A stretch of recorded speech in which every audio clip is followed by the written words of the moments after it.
have a lot of stuff. We have a lot of stuff on ourselves. We have a lot of stuff in our bags. We have a lot of stuff in our houses. We have a lot of stuff in our work tables. And it's very healthy to have things that we actually use daily or regularly. But it's extremely unhealthy if we keep things and if we possess things that we rarely or we never use, just like Selen's cup over there, which he didn't use for 1.5 years. So today I'm gonna convince you. Red light already?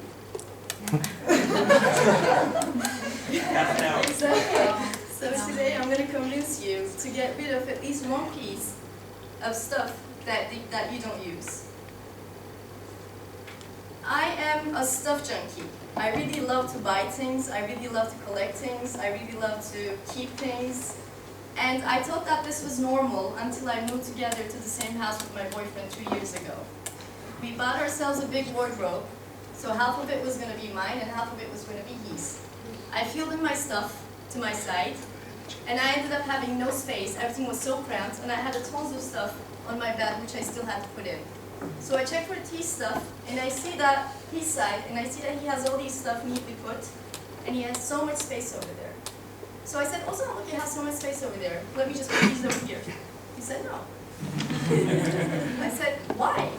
"Because I'm using the space." "But you're not using it, there's space there." He said, "No, it's my space, and I'm using the space."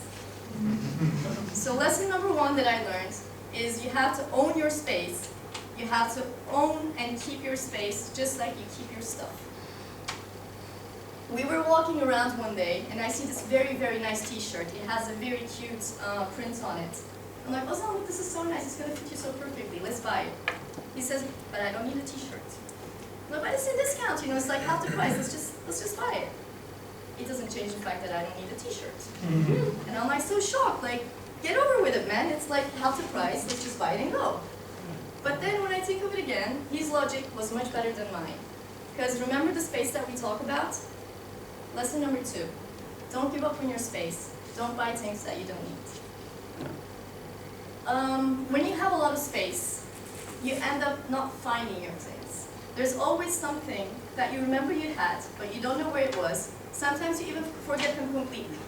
They're at the very far end of the wardrobe, and you only find them after you buy the second pair. So this is like a loop. You end up having 2 things, less space. Lesson number 3, get rid of the stuff that you don't need so that you can use the stuff that you need more efficiently. I started taking carpentry courses about 3 months ago.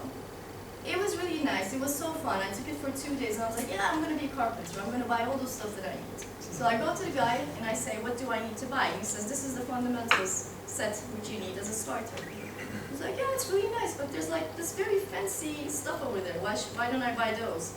He said, Selen, you don't need them. You're not a carpenter yet. I didn't even buy those stuff until I had an order, which I couldn't do with these ones.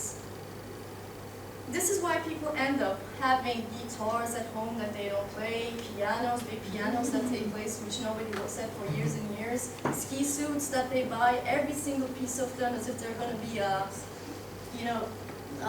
professional skier, which they never ever use, or cuisine books of Jamaica, of whatever, Cuba, which they never ever cook with. So lesson number 4, don't buy things until you're really going to use them. It's been around 2 years that we start to do these events with my very close friends. What we do is, we check the things that we don't use for about a year. And we collect them together. It gives us a chance to go over everything that we own, like the clothes that we never wore for 4 seasons, which means you're not going to wear them, or the books that you don't read that are just there to make you look smart, or like whatever you can think of, even the technological devices that you bought and you never used.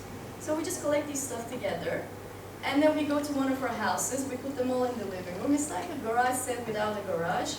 So what we do is we just dig into them, trying to figure out, if there's anything that we need.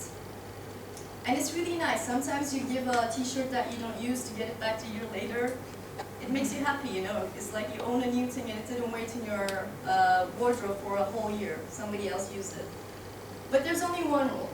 While you go through the stuff and you want to pick one, you have to be sure that you're really going to use it.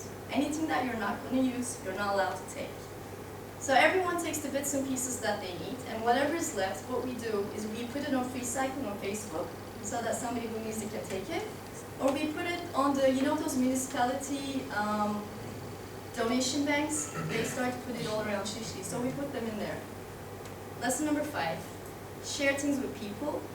Share things that you don't need with people, and let people share stuff that they don't need with you.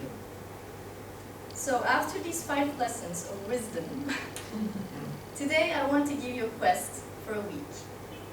For this whole week, check your stuff. Look at everything that you own. And if you see anything, if you spot anything that you haven't been using for a very long time, give it to someone who needs it. Or anytime you're going to buy something, check if you really need it, and don't buy it if you don't. And a week from now, if we see each other over here, let's talk about it, and talk about how it made us feel. I know it's tough stuff, but I'm sure you can do it. Thank you.